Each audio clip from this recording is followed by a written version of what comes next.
We don't like to be forced to have a partner in what we're doing. I don't want to pay fees that I shouldn't pay, and businesses don't want to pay fees to accept you as a client.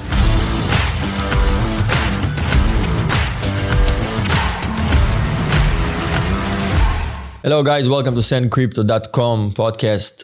What I'd like to talk about today in this video is the value proposition that SendCrypto is giving to merchants and business houses.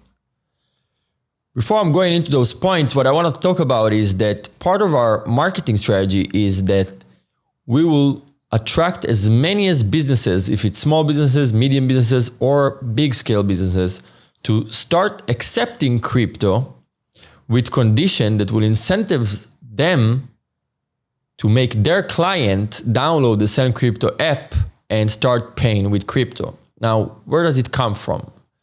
So let's first of all understand what is the situation currently with the amount of fees that online or brick and mortar businesses are paying currently. So for a website today, any type of online business, to process a credit card, it costs them between 2 to 4% in interchange fees and processing fees. And that's if it's not categorized as a high risk type of a business, like online casinos and different e-commerce, pharmaceutical and such. In this case, they can get to the point that they're paying even up to 10%.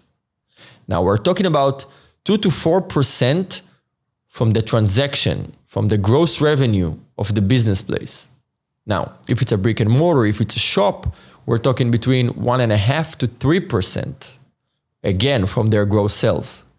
So basically what's happening there is that Visa or Mastercard or American Express, which is even more expensive, coming to those businesses and tell them, listen, we have approximately, let's say Visa and Mastercard, 60 million people, 100 million people, depends on the region, that are using our card. They will come to your shop and they will want to pay with this card. For you to be able to accept that, you have to pay us as the card issuer or to the card processor an X amount of fees. So basically we are becoming your partner in your business. So you to be able to accept credit cards. Now, as we already know, and most of the businesses do accept credit cards because they don't really have a choice, right? Because walking around with cash, it's not something that is common, and it's especially not common in developing countries. It's something that people no longer do. We already know that we have all of those different wallets, that app wallets that let you store your credit card details in them, and then you just can pay with the NFC. So you don't even need to carry the card anymore. And it makes it much easier for all of those business houses to get to the point that they can accept more revenue, right? Because they have more people. Now, for the individuals, there is also fees, right? Because you as a card holder are also paying fees for paying with your card. So on one side, the card processors and the card issuers taking fees from the businesses to accept their card and from the card holder to use their card. And this is just part of the fees that all of those credit cards companies are making. Now, the way that it works is they incentive you to go and use their card as much as possible. How they do that? With different rewards, right? They have like this cash back, they have rewards points, all of these different things that tells you like, go, use your card, use your card, use your card. Why? Because they want to get their commission from the business house, this is one. And they want to get their commission from the card holder, this is two. And then they just give you a small fraction of those insane fees that they're already taking, right?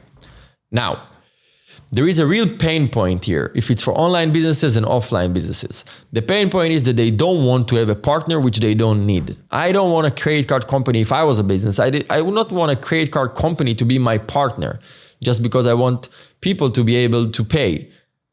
The world don't like this type of control, especially our generation, millennial generation, and the Generation Z, which is even more like that. We don't like to be forced to have a partner in what we're doing. I don't want to pay fees that I shouldn't pay, and businesses don't want to pay fees to accept you as a client. I want to go to a certain shop because I like the service and I like the product, and the business houses want you to come to their shop because you like the place and you like the product. No need to have someone in the middle that just rip off fees and whatever other incentives that are putting into you to drive you into creating transactions.